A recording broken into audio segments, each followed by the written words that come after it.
వచ్చిన దేవుని బిడ్డలకు అందరికీ దేవుడు దీవించిన గాక. ఈరోజు అజయ్ గారు బైబిల్ స్టడీ చేయవలసిన వంటిది, ఆయనకి శరీరం బాగలేదు, అందుకని నేనే ఈరోజు బైబిల్ స్టడీ చేస్తున్నారు. మత్తయి సువార్తలకి మనం రండి. 26వ అధ్యాయములో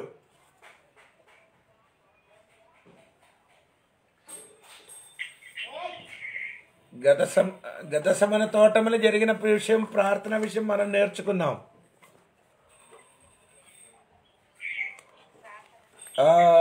అదే కొన్ని విషయము నేను ఆదివారం చెప్పింది. యేసుక్రీస్తు ప్రార్థన విషయంలో కొన్ని విషయం చెప్పారు. తర్వాత పీతరు గారు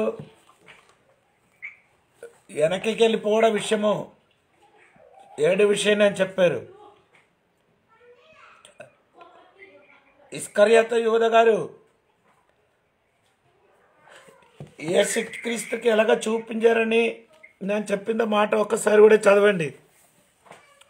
మత్తయి సువార్త 26వ అధ్యాయం 47వ వాక్యం.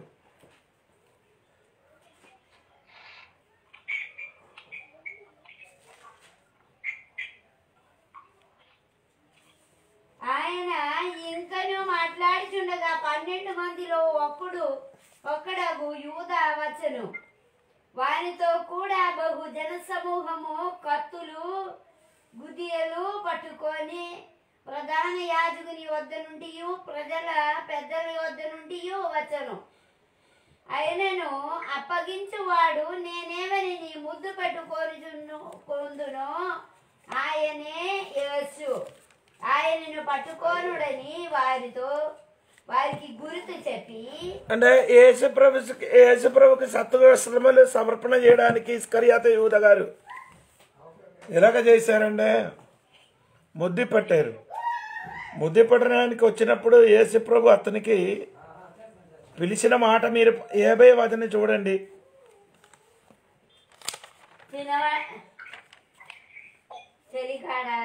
చెలిగాడ. యేసుక్రీస్తు అతనికి పిలిచిన పేరండి చెలిగాడ అని పిలుస్తున్నారు. ఆయన అర్థం చెలిగాడ అంటే స్నేహితుడా అని పిలుస్తున్నారు. అది ఈ యూదా గారి గురించి మనం తెలుసుకోండి. ఒక మాట, యేసుక్రీస్తుని పట్టుకోవడానికి వచ్చినప్పుడు యేసుక్రీస్తు స్నేహితుడానా లేకపోతే చెలిగాడ అని పిలిచారు. ఇదే విషయము యేసు ప్రభు తండ్రి దగ్గర ప్రార్థన చేసినప్పుడు, తండ్రితోని మాట్లాడినప్పుడు ఇతని గురించి మాట్లాడిన విషయం చూడండి.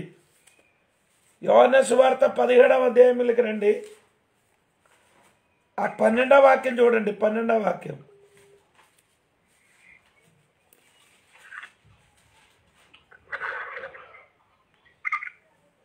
నేను వారి వద్ద ఉండగా నీవు నాకు అనుగ్రహించిన వారిని మీ నామమందు కాపాడిదిని.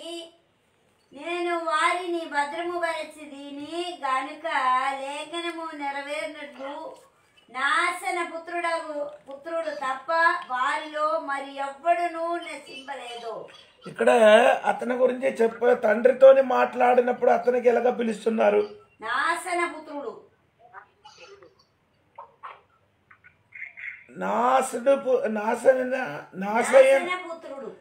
పుత్రుడు అని చెప్పుతున్నారు. తండ్రితోని మాట్లాడిన సమయములు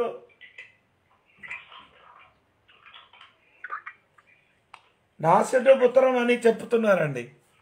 కానీ అతనికి చూపించడానికి వచ్చినప్పుడు ఎలాగ పిలిచారు? చెలిగాడ అని. తండ్రి దగ్గర మాట్లాడినప్పుడు ఆయన స్వభావం గురించి దేవుడు చెప్తున్నారు. ఇప్పుడు యేసుక్రీస్తుకు పట్టుకోవడానికి వచ్చినప్పుడు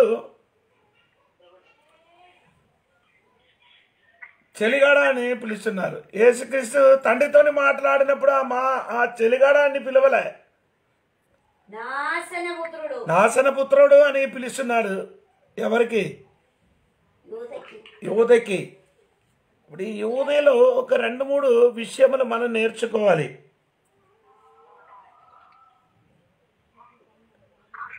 అదే మీరు చూడండి, ఆయన కొన్ని మాట మీరు చూడండి. మత్తయి సువార్త 26:14 వాక్యం చూడండి. 14. అప్పుడు 12 మందిలో ఒకడు ఇస్కరియోతు యూదా ప్రధాన యూదుల యొద్దకు వెళ్ళి, నేనాయనను మీకు అప్పగించిన యాడ నాకేమి ఇత్తురని వారిని అడిగాను. అందుకు వారు 30 వెండి నాణ్యములు తూచి వారికి ఇచ్చింది. 14 వాక్యం. అప్పుడు 12 మందిలో ఒకడు ఇస్కరియోతు యూదా ప్రధాన యాజకుల వద్దకు వెళ్ళి, ఆయన ఒకటి యేసయ్యకి చూపించడానికి వెళ్ళారు. ఇని అదే మాట యోహాను సువార్తలకు చూడండి, 13వ అధ్యాయం 30వ చూడండి.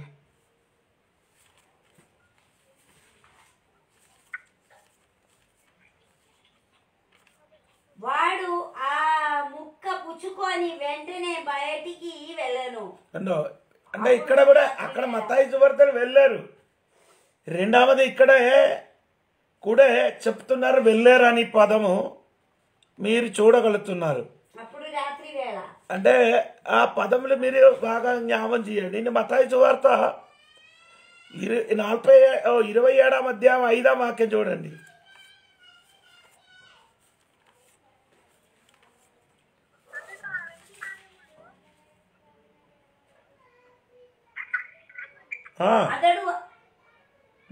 అతడు ఆ వెండి నాణ్యములు దేవాలయములో పారవేసి పోయి ఉరి పెట్టుకొని వెళ్ళి అక్కడ కూడా వెళ్ళారు. ఎందుకు వెళ్ళారంటే చచ్చిపోవడానికి వెళ్ళారు ఆయన. ఇంకా చూడండి అపోస్తల కార్యము 1వ అధ్యాయము 24వ వాక్యం చూడండి.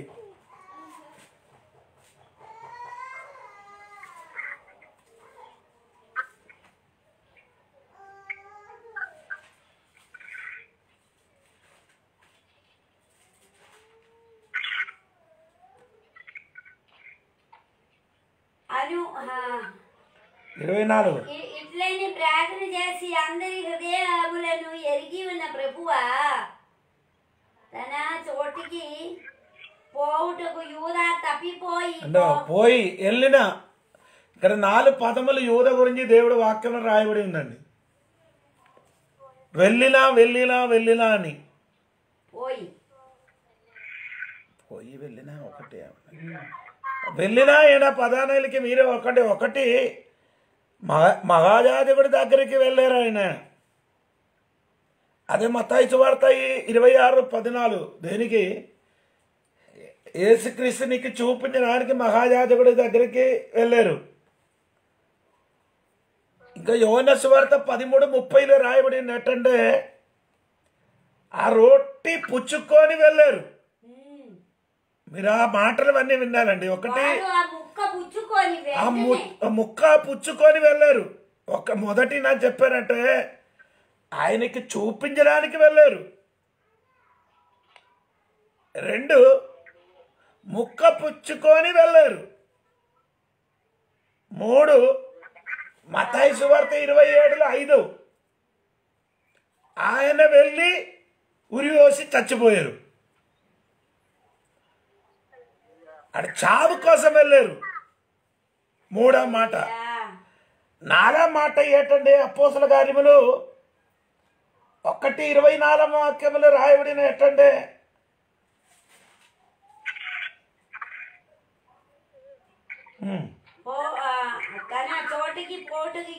చాలా చోటకి పోయింది. అక్కడ అది ప్రసంగం కాదు కానీ అందుకని నేను అంతా విస్తరింప చేసి చెప్పలే. ఆయన పోయిన 4 విషయం కొరకు పోయింది ఆయన. 1 యేసయ్యకి చూపించడానికి పోయింది. 2 ముక్క పుచ్చుకొని పోయింది. 3 పోయి ఆయన ఏం చేశారు, వెళ్ళిపోయి చచ్చిపోయారు. 4 ఆయన చోటకి వెళ్ళిపోయింది అని దేవుని వాక్యములు చెప్తున్నాం. నేను ఎందుకు ఈ రాత్రి అది చెప్పిన కారణం ఏంటంటే ఆయన గురించి మీకు బాగా తెలియాలి. ఇస్కరియోతు యూదా గురించి. ఆ వ్యక్తి జీవితంలో జరిగిన 4 విషయము. అది మాత్రం కాదు, యేసయ్య దగ్గరికి వచ్చి అతనికి ఏం చేశారు? ముద్దు పెట్టారట. ముద్దు పెట్టుకొని చూపించారట. ఎంత ఘోరం అండి. యేసయ్య దగ్గరికి వచ్చి ముద్దు పెట్టారు. బైబిల్ అలాగా ముద్దు పెట్టిన విషయములు చాలా ఉందండి. అదిలో మనకు తెలిసిన ఒక విషయం ఏంటంటే రూతు గ్రంథములు 1:14. అక్కడ ఓర్ప, రూతు గ్రంథము 1:14 అక్కడ ఓర్ప అత్తగారికి ముద్దు పెట్టి వెళ్ళిపోయారు. అంటే అప్పుడు ఏడుపు ఉంది. అంటే ఏడుపు చూసినప్పుడు మనం అందరం అనుకున్నారండి, బాబుని ఈ సహోదరుడి ఇళ్లను ఆ ఏడుపు మాత్రం గారు అత్తగారికి ముద్దు పెట్టడము ఇదన్నీ చూసినప్పుడు అందరూ ఏమనుకున్నారు? అయ్యో అత్తగారి తోడుగా ఉంటామని అనుకున్నాం. కానీ అత్తగారి తోడుగా లేక వెళ్ళిపోవడానికి దాన్ని చూపించారు. ఏడుపు ఉంది. తర్వాత ఏమండి, కన్నీరు ఉంది, ముద్దు పట్టడం ఇదన్నీ ఉంది. కానీ జీవితంలో అత్తగారి తోడే ఉండడానికి ఇష్టపడలేదు. చూడండి, ఆ రూతు అత్తగారి తోడుగా నిలబడిన కాబట్టి తన జీవితం మారిపోయింది. మంచి ఆశీర్వాదము పొందవలసిన చోటకి వెళ్ళిపోయింది. మనం కూడా మంచి ఆవశ్యకతతో నిలబడితే మన జీవితం కూడా అలాగ మారిపోతుంది మాట.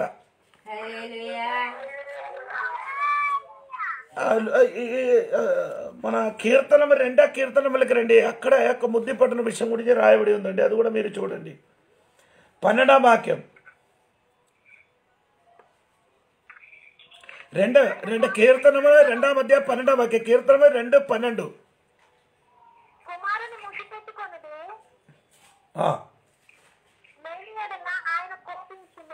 అంటే కుమారుడు అంటే క్రీస్తునికి ముద్దు పట్టుకోండి. ముద్దు పట్టలేకపోతే ఏమవుతుంది? అప్పుడు మీరు త్రోవ తప్పి నశించదురు.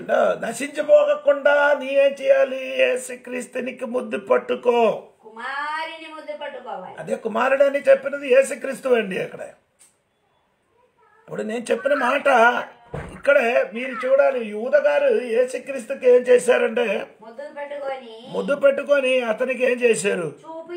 చూపించారు. ఇంకా మత్తాయి సువార్తలకి మీరు రండి. ఎప్పుడొక్క విషయం మీరు ఇక్కడ చూడాలి. 26వ అధ్యాయములకు రండి. మత్తాయి సువార్త 26వ అధ్యాయము.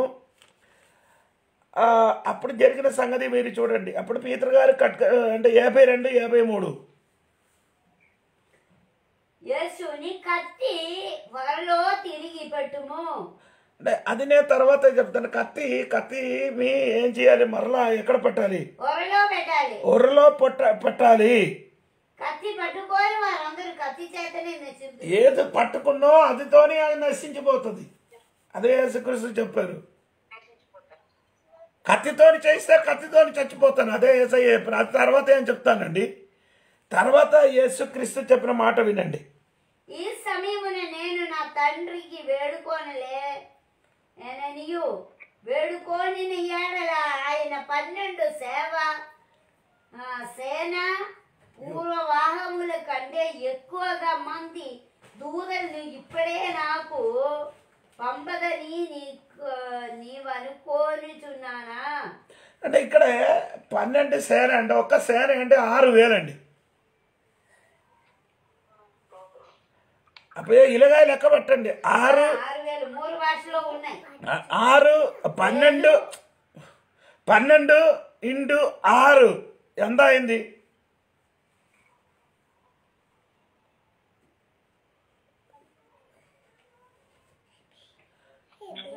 $72,000. అవును కదా?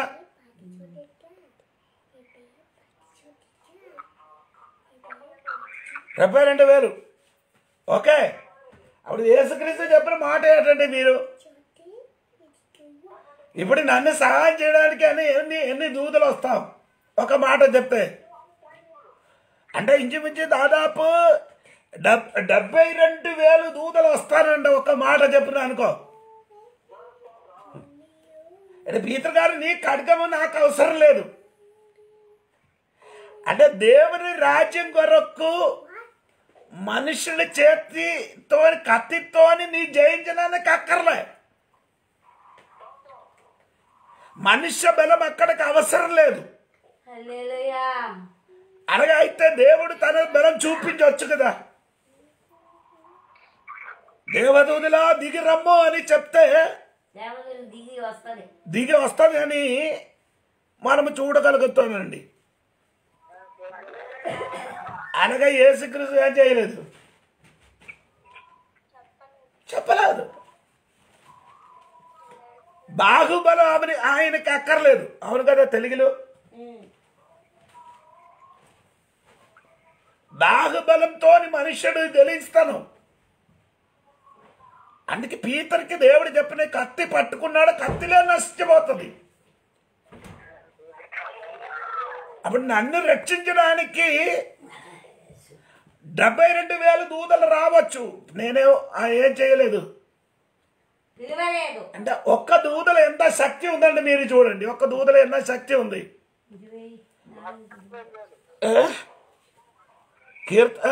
రెండు రాజుల పుస్తకం 19:35 వాక్యం చూడండి.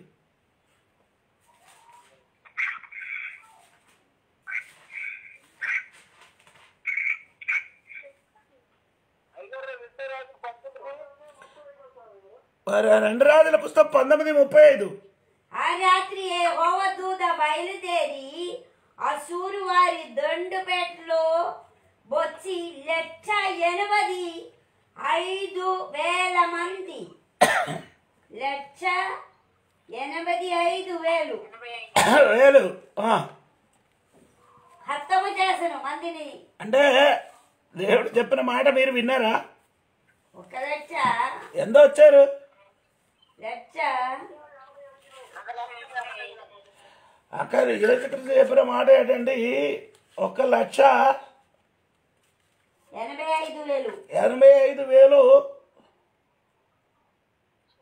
దూతలు రావచ్చు, అవును కదా. అలాగే అయితే 72,000 1,85,000 చంపారు కదా అక్క, ఒక్క దూతలకి ఉన్న ఇది చూడండి. అలాగే అయితే 72,000 దూతలు ఎంతమందికి చంపొచ్చు? ఒక్కడే 1,85,000 మనుషులు చంపారు ఒక్క దూత. అలాగే అయితే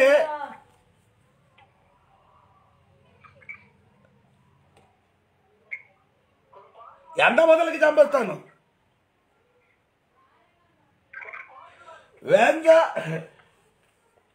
1,132 కోడులు మనుషులకి చంపడానికి ఉన్న శక్తి ఉంది, చంపడానికి ఉన్న శక్తి కలిగిన దూతలు. అదే యేసుక్రీస్తు పీతర్ గారికి చెప్పారు, నాయనా నీ కత్తి ఇక్కడ వినియోగించకూడదు. యేసు ప్రభు శిష్యులకు నేర్పిస్తున్నారు, నీ కత్తి పట్టుకో, కత్తి ఏం చేయకూడదు, ఇంకా వాడకూడదు. అందుకే యేసుక్రీస్తు శిష్యులకి చెప్పిన మాట అది. ఇక్కడే యేసుక్రీస్తు ఏం చేస్తున్నారు, శిష్యులకి ఇక్కడ కూడా అదే మాట చెప్తున్నారండి. మాట యేసు మత్తయి సువార్తలు ఉంది కదా 5వ అధ్యాయంలో, ఈ నామమున నేను ఒకటికంతా మట్టకరణ చూడగలను. అదే మత్తయి సువార్త 5వ అధ్యాయంలో ఒక మాట యేసుక్రీస్తు తన శిష్యులకి చెప్పిన ఒక మాటే ఉంది.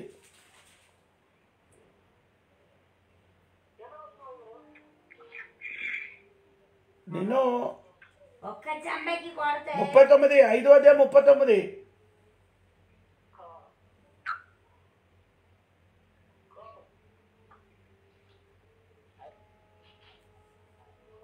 మత్తయి సువార్త 5:39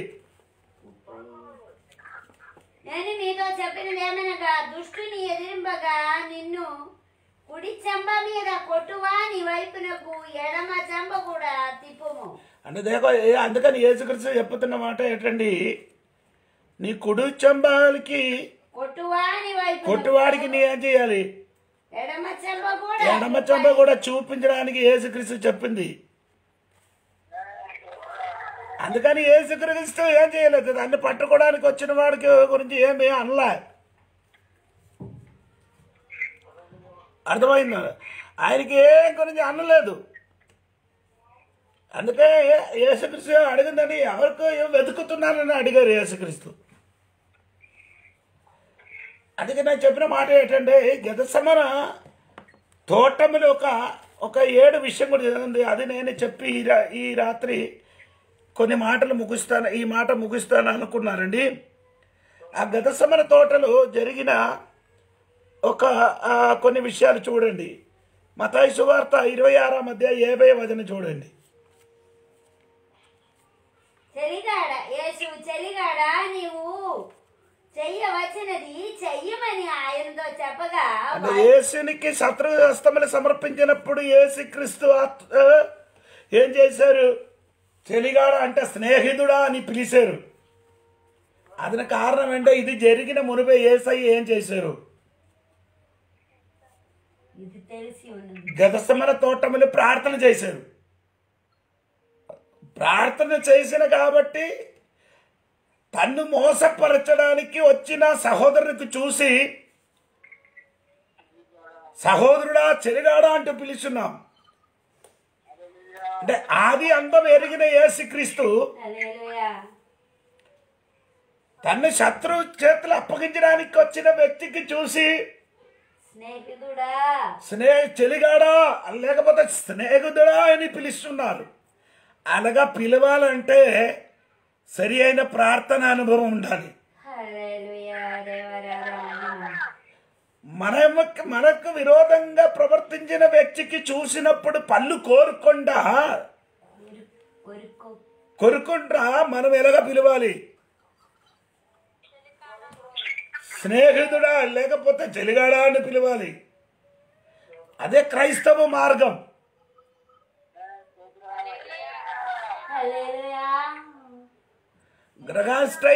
గ్రగాస్టైను ఆయన అతనికి 2 కుమారుడికి పెట్రోల్ వేసి కాల్చినప్పుడు ఆ చంపిన వ్యక్తికి అది క్షమించారు.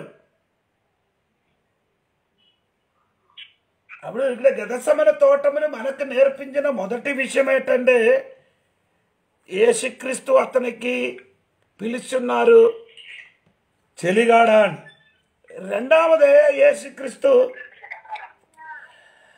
చెప్పిన ఒక మాట ఇక్కడే గెత్సేమనే తోటం మనం చూడగలుగుతున్నాం. అదే 26:41 చూడండి. మీరు శోధనలో ప్రవేశించకుండానట్లు మెలకుగా ఉండి ప్రార్థన చేయుడి. ఇక్కడ యేసుక్రీస్తు శిష్యులకి ఏం చేసుకున్నారు, మెలకుగా ఉండి ప్రార్థన చెయ్యుడి అని చెప్తుంది. ఆ ముగ్గురికి చెప్పారు. ముగ్గురికి కాదు, ప్రత్యేకంగా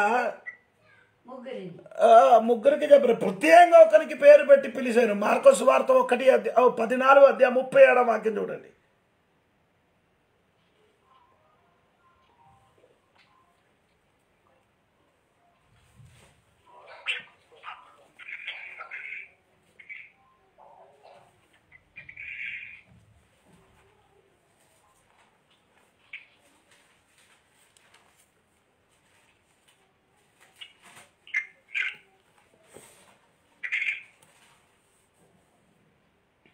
మార్కు 14:37 మరలా ఆయన వచ్చి వారు నిద్రించి చూచి సీమోను. ఇప్పుడు మీరు వినండి. ఒకటి నేను చెప్పిన మాట అంటే గెత్సేమనే తోటలో మనం నేర్చుకున్న మొదటి విషయం ఏమంటే యేసుక్రీస్తు శత్రువులకు చూసి స్నేహితుడా అని పిలుచున్నాం. రెండో మాట ఏంటంటే ఆ ముగ్గురు శిష్యులకి దేవుడు లేచి ప్రార్థన చెయ్యమని చెప్పారు. శిష్యులకి అంటే యేసుక్రీస్తుకి శిష్యులకి లేచి ప్రార్థన చెయ్యమని చెప్పడానికి కారణం యేసయ్య ఈ ముగ్గురికి తీసుకొని వెళ్ళారు ప్రార్థన చేయడానికి. మీరు ఇక్కడ కూర్చి ప్రార్థన చెయ్యము, నేను కొంచెం ముందుకెళ్ళి ప్రార్థన చేశానని చెప్పుకొని యేసయ్య వెళ్ళారు. ఆ టైంలో మీరు తెలుసుకున్న మాట ఏంటంటే రెండవది మాట దేవుడు ఏం చేశారు, శిష్యులకి ప్రార్థన చెయ్యమని శిష్యులకి చెప్పారు. మూడవది మాట వ్యక్తిపరంగా యేసయ్య మాట్లాడుతున్నాం. ఎవరికి? సీమోనుకి యేసుక్రీస్తు వ్యక్తిపరంగా మాట్లాడుతున్నారు. అందుకే సీమోనుకి యేసుక్రీస్తు ఎందుకు వ్యక్తిపరంగా మాట్లాడింది?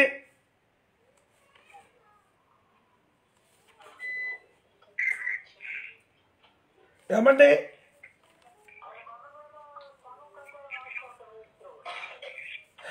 అది కాదు, ఈయన ప్రార్థన చేయడానికి ఉన్న మత్తాయి సువార్త 16వ అధ్యాయంలోకి రండి.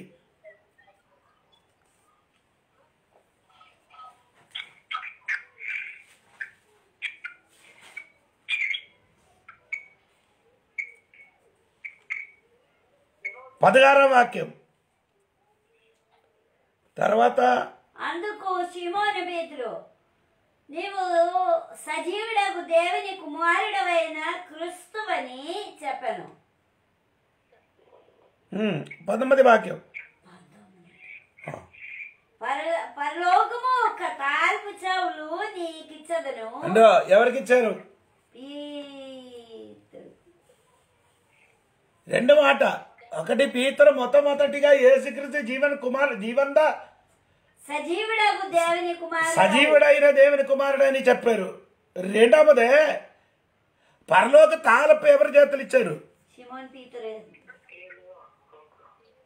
బాధ్యత ఇచ్చిన వాడికి దేవుడు పిలిచారు.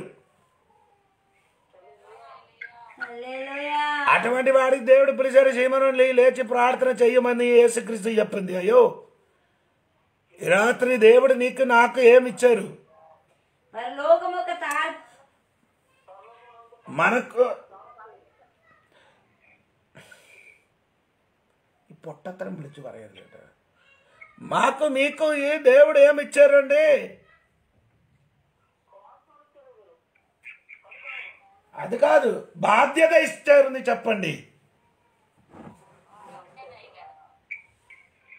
ఏంటి బాధ్యత ఇచ్చారు? ప్రార్థన చేయడానికి బాధ్యత ఇచ్చారు. అప్పుడు బాధ్యత ఇచ్చిన వాడికే దేవుడు పిలుస్తున్నారు, బాకి మిగిలిన వారికి పిలవలే. అక్కడ కూర్చున్న 11 మంది శిష్యులు అట్లా కూర్చున్నారు. 11 మంది పేరు పిలవలే. పీతరు గారికి పిలిచిన కారణం ఏంటంటే 2 కారణం. ఒకటి, యేసుక్రీస్తుకు మొదటి అంగీకరించిన వ్యక్తి. 2, పరలోక తాలపు ఆయన చేతులు దేవుడు ఇచ్చారట. పరలోక తాలపు చేతిని పొందిన అంటే పరలోకపు తాలపు ఆయనకి ఇచ్చారు. దేవుడు ఏంటంటే ఒక ఇది ఇచ్చారు, ఆయనకి బాధ్యత ఇచ్చారు. బాధ్యత కలిగిన వాడికి దేవుడు వదలను పట్టుకుంటాం. దేవుడు వదలారా, దేవుడు నీకు బాధ్యత ఇచ్చారు. ఇప్పుడు మీ సంఘం లేదా ఒక పని పాస్ గారు మీకు ఇస్తే ఎవరికి వచ్చి అడుగుతుంది? అందరికి అడుగుతా, ఇచ్చిన వారికి అడుగుతావా? ఇచ్చిన వారికి అడుగుతున్నా. బాధ్యత ఎవరి చేతులు ఇచ్చారో అందుకని యేసుక్రీస్తు ఆయన పేరు పట్టి పిలిచారు. నైనా సీమోను గారు, మీరు ప్రార్థన చెయ్యమని దేవుడు అతనితో మాట్లాడారు. ఈ రాత్రి వాక్యం వినిన దేవుని బిడ్డలారా మర్చిపోకూడండి. దేవుడు ప్రతి వ్యక్తికి బాధ్యత ఇచ్చిందండి. ఆనాడు పీతర్ గారికి దేవుడు పిలిచినట్టుగా ఈనాడు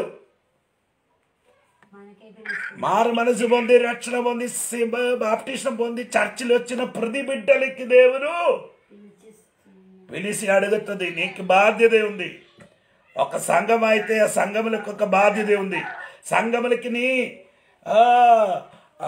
సభ్యులుగా ఉంటే నీకు అక్కడ ఒక బాధ్యత ఉంది. ఆ బాధ్యత నువ్వేం చేయాలి? నెరవేర్చుకోవాలి. బాధ్యత మీరు నెరవేర్చాలి. చాలా మంది విశ్వాసులు ఇప్పుడు కూడా తన జీవితంలో బాధ్యత తీసుకోలేదు. అందుకని ఈ రాత్రి మర్చిపోకూడదు, దేవుడు మమ్మల్ని కద్దికిన ఒక టైం ఉంది. ఏంటి? దేవునికి స్తోత్రం. ఇంకా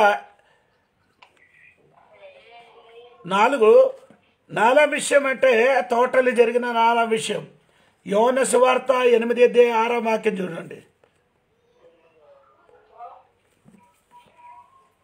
యోహాను సువార్త 18:4.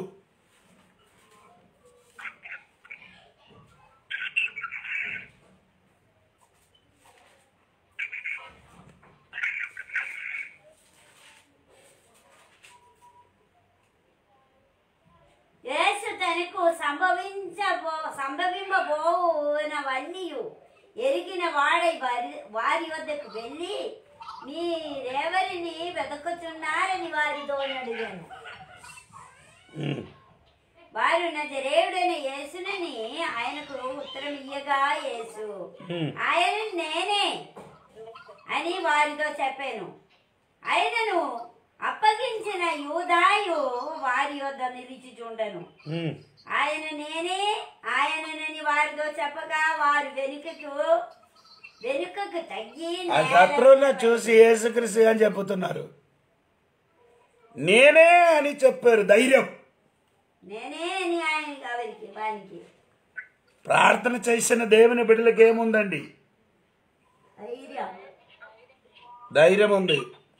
ప్రార్థన చేయలేని వాడికి ధైర్యం ఉండదు. భయం, ఎప్పుడు భయం అండి. ఏదైనా వచ్చినప్పుడు అంటే శత్రువులు చూసినప్పుడు యేసుక్రీస్తు భయపడలే. నేనే అని చెప్పడానికి ఉన్న ధైర్యం అతనికి దొరికింది ఎక్కడంటే ఆ తోటలు ప్రార్థన చేసినప్పుడు దేవదూతలు దిగి వచ్చి యేసుక్రీస్తుకి ధైర్యం ఇచ్చారు. ఈ రాత్రి దేవుని వాక్యం వినిన దేవుని బిడ్డలారా బాగా వినండి. నీకు ధైర్యం దేవుడు ఇస్తుంది. దేవుని ప్రార్థన చేసిన దేవుని బిడ్డలకి దేవుడు ధైర్యం ఇస్తుంది. స్తోత్రం కలిగిన గాక. ఈ కాలంలో మనకు తక్కువ ఉన్నది అదే. ఏది? ధైర్యం లేదు. ఎందుకంటే ధైర్యం ప్రార్థన చేయడం సరిగా ప్రార్థన చేస్తాను ధైర్యం లేకపోతున్నారు. అలాగే కాదండి, సరి అయిన రీతిగా ప్రార్థన చేసిన దేవుడి బిడ్డలకి ధైర్యం కలిగి ఉంటాం. ఎందుకనే దేవదూతలు నీ దగ్గరకు వస్తుంది. దేవుని వాక్యం నీ చేతిలో ఉంది. ఆ వాక్యం పట్టుకొని ధైర్యపడు. గదసమైన తోటములు మనకు నేర్పించిన విషయం ఏంటంటే ధైర్యం. శత్రువులు తన చంపడానికి వచ్చిన వాడికి చూసినప్పుడు కొంచెం కూడా యేసయ్యకి ఏం లేదు, భయం కలగలే. మనమైతే అంటే ఏడుస్తాను, ఏమవుతానో. దాని ముందుకే గదసముల తోట యేసయ్య ప్రార్థన చేసి ఉండగా ఆయన చెమట రక్త బిందువులే పడింది. అప్పుడు ఆయనకి ధైర్యం ఇవ్వడానికి దేవదూతల ప్రత్యక్షమైంది. ఈ రాత్రి దేవుడు బిడ్డలారా మీరు భయపడకూడండి, ధైర్యం తెచ్చుకో. చాలా మందిలో ఇప్పుడు కూడా ధైర్యం లేదు. ఏమవుతున్నారండి? అది భయపడుతున్నారు. మీరు భయపడకూడండి. దేవుడు మీ తోడుగా ఉన్నాం. దేవుడి నీ దగ్గరే వచ్చి మాట్లాడినట్టుగా మనం చూడాలి. అపోస్తుల కార్యము 28 అధ్యాయాలకు రండి. అపోస్తుల కార్యము 28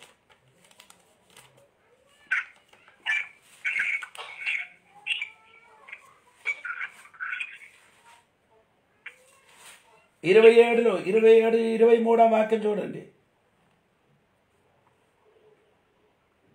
నేను 27, 23. ఆ దేవుని దూత గడిచిన రాత్రి నా యొద్ద నిలిచి సౌలా భయపడకుము. అంటే ఇన్ని 25వ వాక్యం. కాబట్టి అయ్యలారా ధైర్యము తెచ్చుకోనుడి, నాతో దూత చెప్పిన ప్రకారము జరుగునని నేను దేవుని నమ్ముతున్నాను. 14 నెలలుగా రోజు అయింది, రాత్రి పగలు చూడలే, సూర్యుని కనిపించలేదు, సముద్ర మధ్యలో దిగ్గు తెలియలే, ఎక్కడికి వెళ్ళిపోవాలంటే తెలియదు, ఎట్ట తిరియాలి, ఎక్కడికి తిరియాలంటే తెలియదు. కానీ ఏమైంది, సూర్యుడు ఉదించలేదు, సముద్ర మధ్యలో ఎక్కడికి వెళ్ళాలి. 14 నెలలమైంది, ప్రాణ భయం కలిగిందంట. ఆ బైబిల్లో 27వ అధ్యాయం చదివింది. అందరి ఆశ పోయింది, బ్రతుకుతాను ఉన్న ఆశ పోయింది. ఎంతమందులు అంటే 272 మందులు మనుషులు, 272. ఆ వారందరూ భయం పుట్టి బ్రతకడానికి నీ ఏమనలేదండి. అది నేను చెప్పిన కరెక్టా లేదండి. ఆయన 27 చదవండి. 26. అప్పుడు అందరూ ధైర్యము తెచ్చుకొని ఆహారము పుచ్చుకొని తర్వాత ఓడలో ఉన్న మేమందరము 276. సారీ, 276. 276 ఉన్నారు. పౌలుకి కూడా కలిపి. పౌలుకి మాత్రమే ఏముంది, ధైర్యం. బాకీ 275 మనుషులకి ఏం లేదు, ఆయన చచ్చిపోతాను ఆశ పోయింది, మరణ భయం అయింది. అప్పుడు పౌలు గారు చెప్పిన అయ్యలారా ధైర్యం తెచ్చుకో. రాత్రి దేవదూతలు నా దగ్గరికి వచ్చారట, మాట స్తోత్రం. అందుకని దేవుడు బిడ్డలారా, నీ భయపడకూడండి, ఈ రాత్రి ధైర్యం తెచ్చుకో. దేవదూతలు నీ దగ్గరికి వస్తుంది. దేవదూతలు రాలేకపోతే దేవుడు నీ దగ్గరకు వస్తుంది. దేవుడు కూడా నీ దగ్గరికి రాలి, దేవుని వాక్యం నీ దగ్గరికి వచ్చి నిన్నే బలపరుస్తుంది. స్తోత్రం కలిగిన కాక. అందుకని నేను చెప్పిన మాట దేవుడు బిడ్డలు మర్చిపోకూడండి. ఈ ప్రార్థన చేసిన బిడ్డలకి ఏముంది, ధైర్యం ఉంది. మీరు మత్తయి సువార్తలకి రండి, 26 అధ్యాయం 52 వాక్యం. యేసు ఆ కత్తి వరలో తిరిగి పట్టుము, కత్తి పట్టుకోని వారందరూ కత్తి చేతనే నచింతురు. యేసుక్రీస్తు వెంటనే పీతర్ గారికి చెప్పిందండి, ప్రార్థన చేసిన చోట్ల కూడా కత్తి ఉపయోగించిన వారు ఉన్నారు.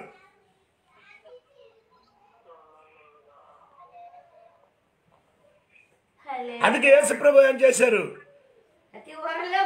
కత్తి ఉరాల పట్టు. ఎందుకు యేసుక్రీస్తు చెప్పారంటే, బైబిల్ చెప్పిన వాక్యం చూడ, రోమా పత్రికలో ఒక మాట ఉంది, 12వ అధ్యాయం. రోమా పత్రిక 12వ అధ్యాయం. రోమా పత్రిక 12వ అధ్యాయం 19 వాక్యం.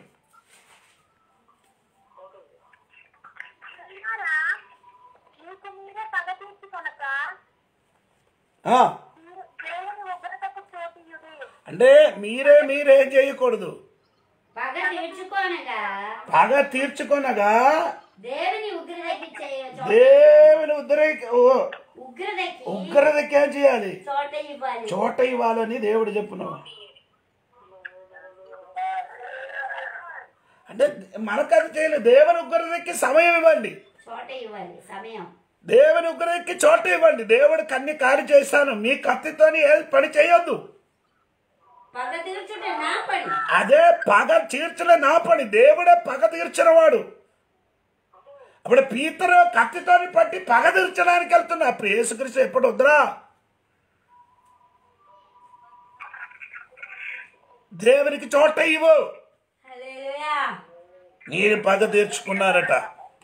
ఈ రాత్రి వాక్యం వినడం దేవుడు బిడ్డలారా మీరు మర్చిపోకూడండి. యేసు ప్రభు ఆ తోటములు ప్రార్థన చేసిన బిడ్డల చేతులు కత్తి ఉన్న బిడ్డలకి దేవుడు చెప్తున్నాం, కత్తిని ఏం చేయాలి, ఒరలో పెట్టాలి, ఒరలో పట్టు.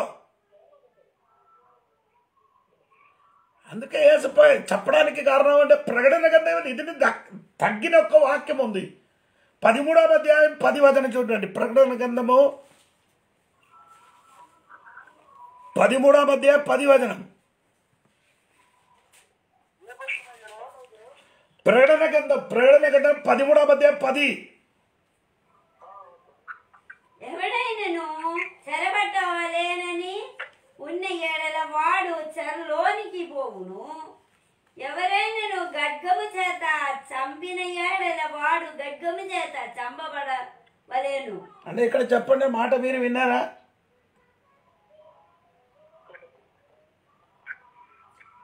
చెరలో చెరబట్టవలేనని ఉన్న ఎడల వాడు చెరలోనికి పోవును. చెరబట్టిన వాడు చెరలోనికి వెళ్ళిపోతాను. గడ్గము చేత చంపిన ఎడల ఖడ్గం చేత చంపిన ఏడల వాడు గడ్గము చేత చంపబడేవాడు. వారు కూడా ఖడ్గం చేత చంపబడుతున్నానని యేసుక్రీస్తు పీతర్ గారికి కరెక్ట్ గా జవాబు చెప్పారు. స్తోత్రం. హల్లెలూయా. రాత్రి మీరు మర్చిపోకూడండి. దేవునికి స్తోత్రం. పీతర్ గారు ఈ మాట చెప్పినప్పుడు ఒక విషయం చిన్న కత్తి తీసుకున్న కాబట్టి ఏమైంది, కత్తితోని నరికే కోసే చంపతానని ఇక్కడ యేసు చెప్పారు. ఇది జరిగిందండి. ఇదే సంగతి జరిగింది.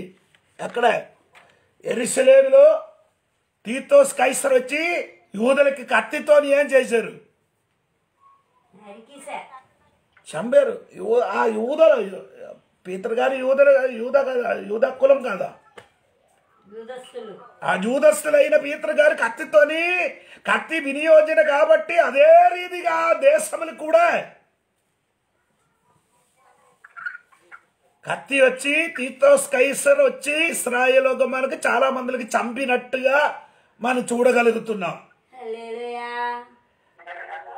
అప్పుడు మనం నేర్చుకున్న విషయం ఏంటంటే ఈ తోటములు ప్రార్థన చేయని తోటములు ఏం చేస్తున్నారో మనం నేర్చుకున్నామని. నీ ఏదో కత్తి తీసుకున్నారో అదే నీకు అలాగా జరుగుతున్నారు యేసుక్రీస్తు చెప్పిందండి. ఇంకా మనము నేర్చుకున్న విషయం ఏంటంటే 6వ విషయములు చూడండి. 6వ విషయం ఏమంటే మత్తయి సువార్త 26వ అధ్యాయము 44వ వాక్యం చూడండి.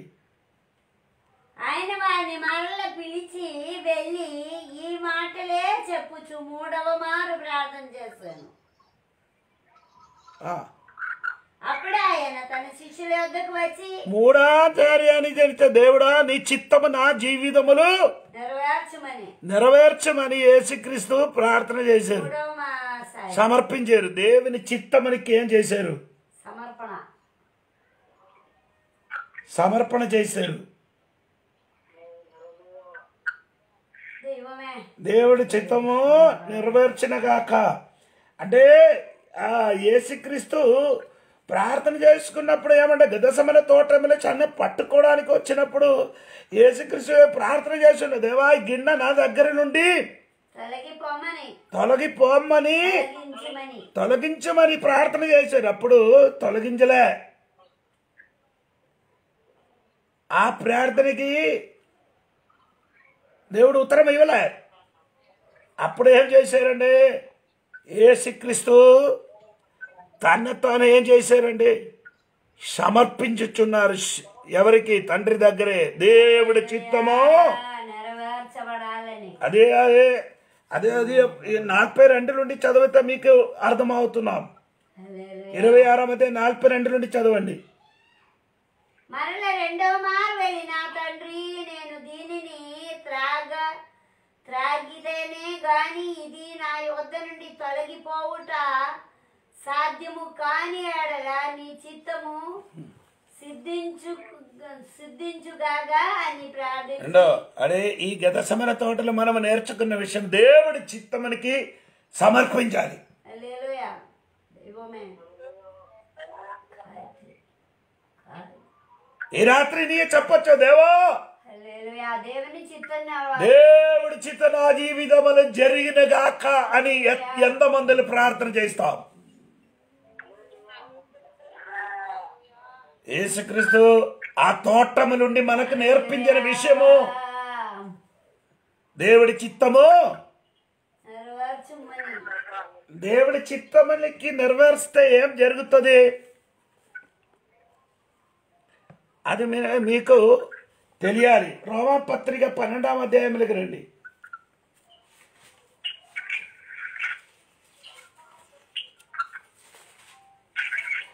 2వ వాక్యం. మీరు ఈ లోక మర్యాదను అనుసరింపగా ఉత్తమమును అనుకూలమును సంపూర్ణమయ్యన్న దేవుని చిత్తమేదో పరీక్షించి తెలుసుకోనినట్లు మీ మనస్సు మారి నూతన మాగుట్ట వలన రూపాంతరం పొందుడి. తన్ను తాను ఎదుర్కొనిన అందవ దానికంటే ఎక్కువగా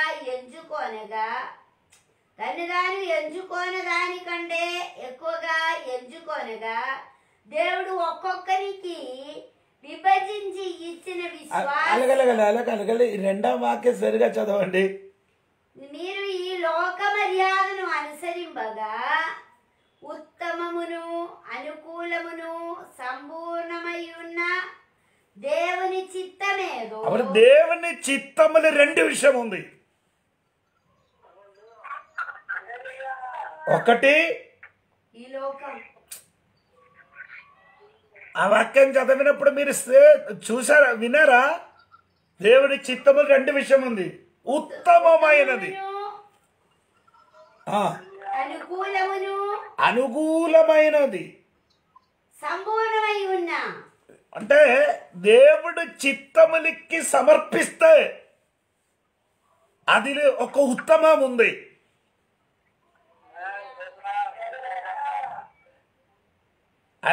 మనకు అది తెలియపోతున్నారు. దేవుడి చిత్తములు సమర్పిస్తే మనకేం జరుగుతుంది అంటే, కాదండి, దేవుడి చిత్తములకి తన అప్పగించిన వాడికి దేవుడు ఏం చెప్తున్నారండి? ఆయన ఉత్తమమైనది మనం తెలిసిపోతుంది. దేవుని చిత్తములు సమర్పించిన దేవుని బిడ్డల కీడు కాదు జరిగినది, ఉత్తమమైనది మాత్రమే జరుగుతున్నది. రాత్రి ఎంతమంది దేవుడి సన్నిధి సమర్పిస్తా, దేవా నన్ను నీ సన్నిధిని సమర్పించండి, నా చిత్తం కాదు నీ చిత్తం నా జీవితములో. మనకు అది ఇష్టం లేదండి, మన చిత్తం నెరవేర్చాలి. అవును కదా?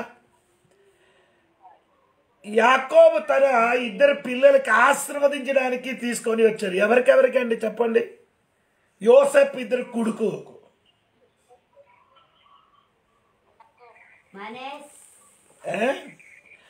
ఎవరికి ఆ పేరు చెప్పొచ్చా? యోసేపు, యాకోబు. మనస్సే, ఎఫ్రేము. అది చనిపోయిన ముందుకు యోసేపు దగ్గరికి, తండ్రి దగ్గరికి, యాకోబు దగ్గరికి యోసేపు తన పిల్లలకి తీసుకొని వచ్చారు. అది ఆదికాండ 48 అధ్యాయంలోకి రండి. 48 అధ్యాయము 17వ వాక్యం.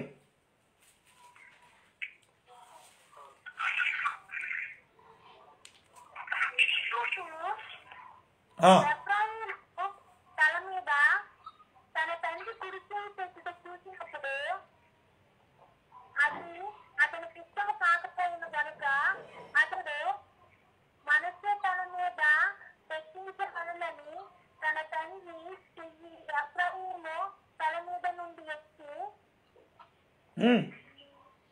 నా తండ్రి అట్లు కాదు, ఇతడే పెద్దవాడు, నీ కుడి చెయ్యి ఇతని తల మీద పెట్టమని చెప్పాను.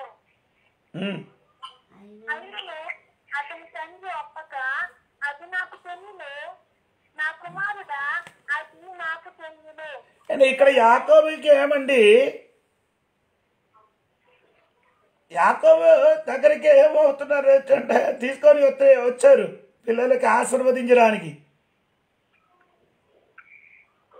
ఆశీర్వదించడానికి వచ్చినప్పుడు తన కై అంటే 14 వాక్యం చూడండి, 14 వాక్యం చూడండి. కై ఎలాగా ఉంచారండి మీరు చూడండి. ఆ చెయ్యి తన మనసే పెద్దవాడైనందున ఇశ్రాయేలు తన చేతులను యుక్తిగా చూచి చిన్నవాడైన ఎఫ్రాయిమును తల మీద తన కుడి చేతిని, మనసే తల మీద తన ఎడమ చేతిని ఉంచరు. ఎలాగా ఉంచారు? యుక్తిగా. యుక్తిగా అంటే యుక్తిగా చెయ్యి ఉంచారంటే అర్థం అటు ఇటు చేస్తారు. ఇలాగ పెట్టారు. యుక్తిగా చేయి పెట్టారంటే ఇలాగ పెట్టారు, క్రోస్గా పెట్టారు. అంటే క్రోస్గా పెట్టేసి ఎలాగ పెట్టారు ఆయన? తల మీద ఎడమ చేతిని ఉంచను. అతడు యోసేపునకు దీవించిన చిన్న కొడుకు ఎఫ్రాయిము తలలో కుడి చేయి ఉంచారు, పెద్ద కొడుకు మనసే చేతులకి ఎడం చేయి ఉంచారు. అది చూసినప్పుడు యోసేపే ఒప్పుకోలే, నానా అలాగే కాదని. ఇతడే పెద్దవాడు అంటే యోసేపు మనసులో తలం పెట్టంటే పెద్ద కొడుకు కుడి చేయి ఉంచి ఆశీర్వదించాలి. తండ్రి అలాగ చేయలే. కారణం ఏంటంటే తండ్రి దేవుడి చిత్తము నెరవేర్చడానికి చెయ్యలగా ఉంచారు. యాకోబు అలా యోసేపు తన చిత్తం నెరవేర్చడానికి చెప్పుతున్నారు. హలో, ఈ రాత్రి నేను చెప్పిన మాట మీకు అర్థమవుతున్నారు లేక నీకు తెలియదు.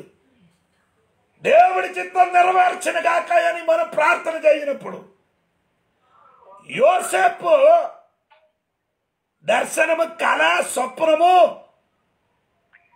అన్ని ఉన్న వ్యక్తి తండ్రి దగ్గరికి ఇద్దరు కొడుకుకు తీసుకొని వచ్చారు.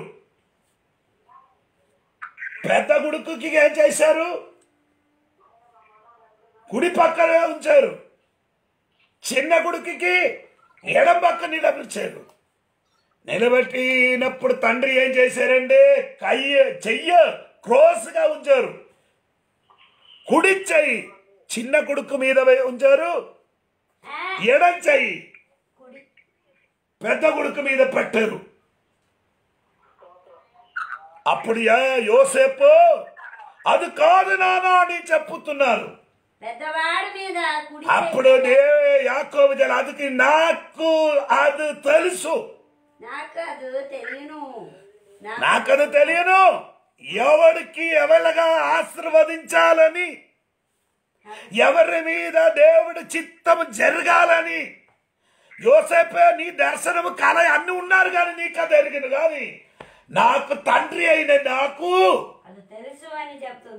తెలుసు అని చెప్పుకొని చిన్న కొడుకుకి కొడి చేయి ఉంచి ఆశీర్వదించారండి. నేను చెప్పిన మాట, ఈ రాత్రి దేవుడి చిత్తం మన జీవితం నెరవేర్చని చెప్పండి. అలాగే మన ప్రార్థన చేసుకుంటే మనలోనికి ఉత్తమమైనది మాత్రమే జరుగుతుంది. ఎంతమందిని నమ్ముతున్నారని నాకు తెలియదు, నాకు మాత్రం పూర్తిగా నమ్మకం. తండ్రి ఎదసమల తోటలి యేసుక్రీస్తు చెప్పింది, తండ్రి నా చిత్తం కాదు, నా చిత్తము మరణం నుంచి తప్పిపోవాలి కాదు, కానీ నీ చిత్తము నా మరణించాలి, అది దేవుడి చిత్తం నా జీవితంలో జరిగిన గాక అని ప్రార్థన చేయన కాబట్టి ఆ చిత్తం నెరవేర్చిన కాబట్టి ఏం జరిగిందంటే మనమందరూ రక్షణ పొందారు.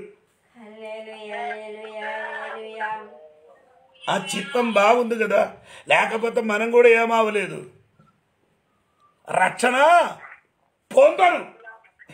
దేవుడి చిత్తం యేసుక్రీస్తు ఆ చిత్తము నా దేవుడి తండ్రి చిత్తము నా జీవితంలో నెరవేర్చిన కాక అని అనుకుంటే మనం రక్షణ పొందను. స్తోత్రం. హల్లెలూయా, హల్లెలూయా. అప్పుడు ఈ తోటంలో ఉన్న 6వ విషయం ఏమిటంటే దేవుడి చిత్తం కోసం ఏం చేయాలి? సమర్పించాలి. ఇది 7వ విషయం చూడండి. లూకాసు వార్త 22వ అధ్యాయము 51.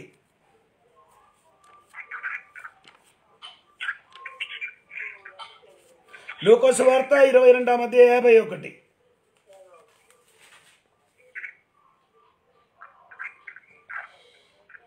అయితే యేసు ఈ మట్టుకు తాళుడని చెప్పి వాని చెవి ముట్టి బాగు చేశాడు. స్తోత్రం చెప్పొచ్చు కదా. హల్లెలూయా. గదసమన తోటలు నీకు స్వస్థత కలిగిన చోటే అది. ఆమేన్. స్తోత్రం. ఈ రాత్రి ఎంతమందిలో అర్థమవుతున్నారని నాకు తెలియదండి. దేవునికి స్తోత్రం. యేసుక్రీస్తు గదసమన తోటలో ప్రార్థన చేసినప్పుడు జరిగిన 7వ విషయం అక్కడ స్వస్థత కలుగుతుంది. దేవుడి చిత్తం మాత్రం కాదు, అక్కడే ప్రార్థనలో స్వస్థత కలిగిన చోటే అది. హల్లెలూయా, హల్లెలూయా, హల్లెలూయా. ఎంతమందిని నమ్ముతున్నారని నాకు తెలియదు. హల్లెలూయా, యేసువే. ఈ రాత్రి 8 విషయం ఉంది ఆ తోటల మీద జరిగిన. 1, యేసుక్రీస్తు స్నేహితుడా అని పిలిచారు. 2, ప్రార్థన చెయ్యమని చెప్పారు. 3, వ్యక్తిపరంగా మాట్లాడింది. 4, సమస్యలు వచ్చినప్పుడు ధైర్యం తెచ్చుకో అని చెప్పారు. 5, ఖడ్గము ఒరలో పట్టుమని చెప్పారు. 5, 6, దేవుడి చిత్తం నెరవేర్చడానికి ప్రార్థన. 7, నీకు స్వస్థత. దేవునికి స్తోత్రం కలిగిన గాక. ఈ రాత్రి దేవుడు బిడ్డలారా, గదసమన తోటలో నీకు స్వస్థత కలిగినది. ఈ గదసమన తోట అంటే గదసమనలో ఒలువు తోట చెట్టు ఉంటుంది. ఒలువు చెట్టు నుండి పిసికినప్పుడు ఆ కాయ తీసుకొని ఎండబెట్టి పిసికితే ఏమొస్తుంది? నూనె వస్తుంది. ఆ నూనె ఒలివ నూనె దీపము వెలిగించడానికి. 2, నీ గాయపరిచిన చోటలో పెట్టితే నీకు స్వస్థత కూడా కలుగుతుంది. స్తోత్రం. అంటే ఆ స్వస్థత కలగాలండి. యేసుక్రీస్తు అంటే ఆ ఒలువు కాయకి ఎలాగా పిండారు, అలాగా యేసయ్య ఒలువు తోటమని పిండారండి. అప్పుడు ఆయన ప్రార్థన చేసినప్పుడు ఆయన చెమటలో రక్త బిందుగా పడిందట. ఆయన మరణములో జరిగిన మునువే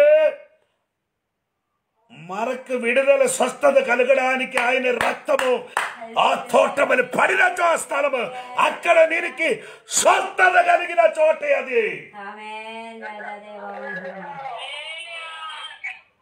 ఈ రాత్రి స్వస్థత పొందాలి మీరు. రాత్రి ఎన్ని వ్యాధి కలిగిన వాడైతే కూడా నీ భయపడకూడండి. ఆయన నమ్మి ప్రార్థన చేయని దేవుని బిడ్డలకు స్వస్థత కలుగుతుంది. ఇదే స్వస్థత ఏంటంటే పీతరు గారు ఏం చేశారు? ఒక్కడు చెవి అని చేశారు, నరికారు. ఆ నరికిన వ్యక్తిని చెవికి దేవుడు ఏం చేశారు? ముట్టి స్వస్థపరిచారు. స్తోత్రం. ఇప్పుడు దేవుడు మనకు ఎలాగో స్వస్థత ఇస్తుంది?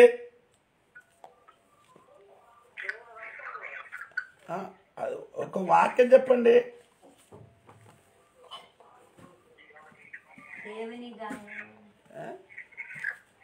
ఏమండి, దేవుడు ఇప్పుడు మమ్మల్ని ఎలాగో స్వస్థపరుచుతున్నారు? 147 కీర్తన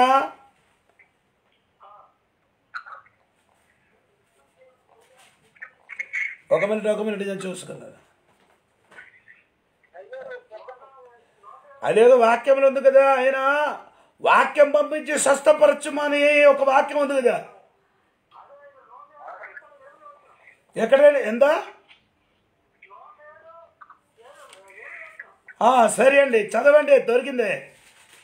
107:20 సరే, థ్యాంక్ యూ పాస్టర్ గారు. కీర్తనాలు 107:20 వాక్యం. ఆయన తన వాక్కును పంపి వారిని బాగు చేస్తాను. స్తోత్రం చెప్పండి. ఈ రాత్రి వాక్ అంటే ఏ దేవుని వాక్యం అండి. అది మాత్రం కాక 1 పీతరు 2:24 వాక్యం కూడా చదివి ప్రార్థన చేస్తాం. 1 పీతరు 2:24 వాక్యం.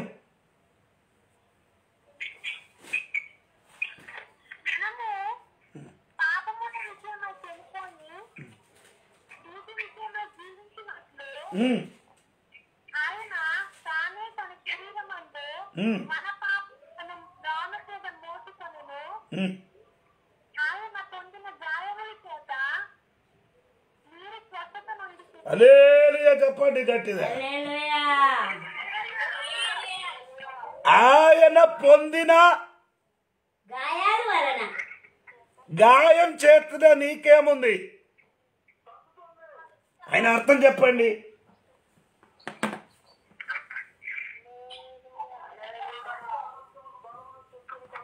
అది కాదండి, ఇది శిలువ మరణం గురించి చెప్పుతున్నారు. శిలువలో మరణించినప్పుడు గాయపరిచారు. ఆ గాయపరిచే దేనికంటే రాబోవు దినములు వచ్చిన దేవుడి బిడ్డలకి స్వస్థత కలగడానికి దేవుడు శిలువలో గాయపరిచారు.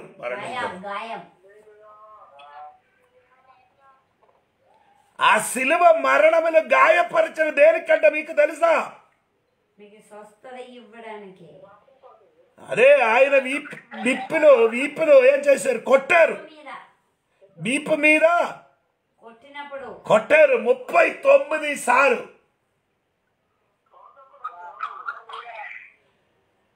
పాత నిబంధన ఎన్ని పుస్తకాలు ఉంది? పాత నిబంధనలు ఎన్ని పుస్తకాలు? కొత్త నిబంధన కాక పాత నిబంధన 39 పుస్తకములు ఉంది. 39 పుస్తకములు రాయబడిన అన్ని పాపం కొరకు, అన్ని రోగం కొరకు ఆ 39 సార్లు దేవుడు కొరడాతోని కొట్టింది. ఆ కొట్టిన గాయం ద్వారా 39 పుస్తకములు రాయబడిన సమస్త వర్గాల రోగములకి నీకు స్వస్థత కలుగుతారయ్యా.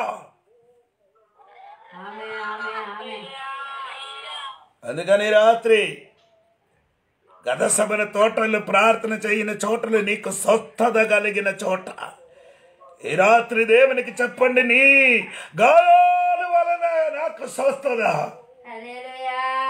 నీకు రోగం వచ్చిన మునివే ఆయన గాయపరిచింది. దేనికంటే వచ్చిన రోగములు ఇక్కడ విడుదలున్నారయ్యా, ఇక్కడ విడుదలుండయ్యా. ఈ రాత్రి వాక్యం వినిన దేవుడు విడుదలు. రోగం ఉన్నవాడు నీ దేవునికి నమ్మండి, దేవునికి చెప్పండి. ఆయన మాట పంపి నన్ను స్వస్థపరచును గాక. ఇప్పుడు వాక్య పరిచయం చేసినప్పుడు నీ శరీరంలోనికి ఆ వాక్యం వచ్చి నిన్ను స్వస్థపరచును గాక. అది మాత్రం కాదు, ఆయన గాయాల వలన నీకు ఈ రాత్రి విడుదల స్వస్థత కలుగుతున్న గాక. ఉదర బాలక శందరాలు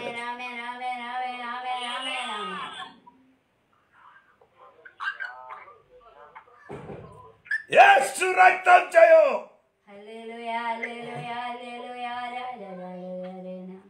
అలా పాట ఉంది కదా, ఒక తెలుగు పాట, మీకు తెలుసు కదా, తెలియదు ఏ పాట, మనం ఎప్పుడు పాడిన పాట అది. రక్తం కాదు,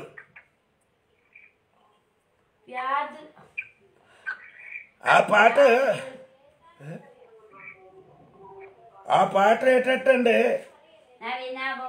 నా విన్నపము వినువాడా, నా కన్నీరు తుడచువాడా,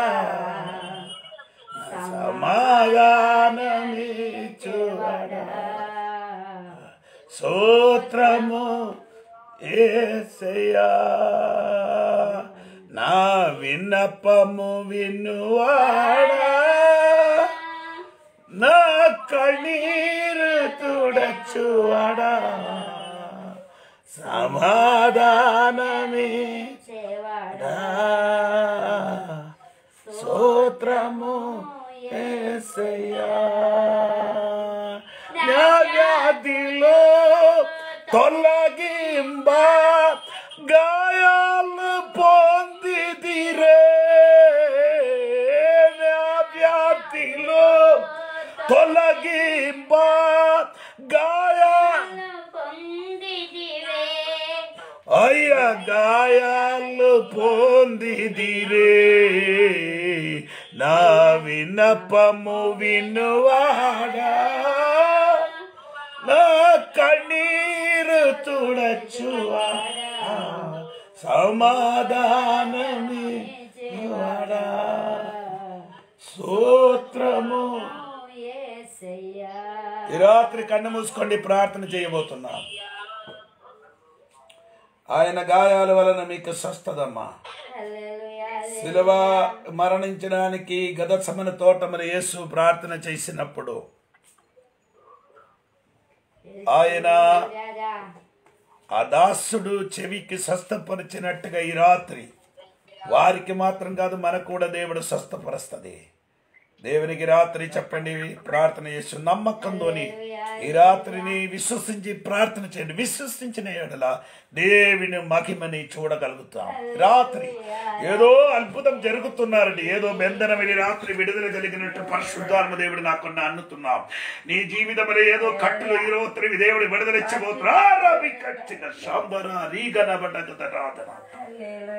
స్తోత్రం. దైవത്തിന്റെ కరవినికి వెళ్ళి ప్రవర్తి దేవుడు చెయ్య ఈ రాత్రి నా కోసం నాకు ఎదురుగా నిలబడి నన్ను ఇరిగిపోనుగాక, విడుదల కలిగిన స్వస్థపరిచినగాక ప్రార్థన చేసిన పరిశుద్ధమైన తండ్రి నీకు వందనాలు. మంచి వర్తమానం మనకిచ్చిన తోట వేదం తోటములు దేవుడు చేసిన 6 విషయములు మనం నేర్చుకున్నాం. చివరి స్తోత్రం దేవా, అది నీ చివరి మాట నీ స్వస్థపరచిన దేవుడు కనుక నీకు వందనాలయ్యా. ఈ రాత్రి ఈ వాక్యం వినిన బిడ్డల మీదకి దేవుడు శక్తి కుమరించినగా ఈ వాక్యం పంపి, ఈ మాట పంపి స్వస్థపరిచినగాక. ఈ వాక్యం మనకి భయంకర స్పీడ్ ఉందయ్యా, వాక్యం మనకి భయంకర స్పీడ్ ఉందయ్యా. ఇక్కడ నా చెప్పినప్పుడు దూర ఉంటే వాక్యం వినిన బిడ్డల శరీరంలోనికి వాక్యం ఇప్పుడు ముట్టంటే విడుదల కలిగిన గాక. అది మాత్రంగా అయ్యా కాదయ్యా, నీ గాయాల వలన మనకు స్వస్థత, నీ శిలువ మరణంలో కలిగిన గాయాలు మనకి విడుదల ఉన్నాయి. ఆ స్తోత్రం నేను కూడా నమ్ముతున్నాను. యేసు నామములో ఈ రాత్రి విడుదల కలిగట్ట స్వస్థ కలిగిన స్తోత్రం, స్వస్థపరిచిన స్తోత్రం, అద్భుతమైన స్తోత్రం. యేసు నామములు అడిగి వేడుకున్నారు తండ్రి. ఆమె తండ్రి యొక్క కుమారుడు పరిశుద్ధాత్మ దేవుడు సదాసం ఇప్పుడు ఎల్లప్పుడూ సదాకాలము మన అందరి తోడే ఉండి మమ్మల్ని నడిపించిన కాక. ఆమేన్.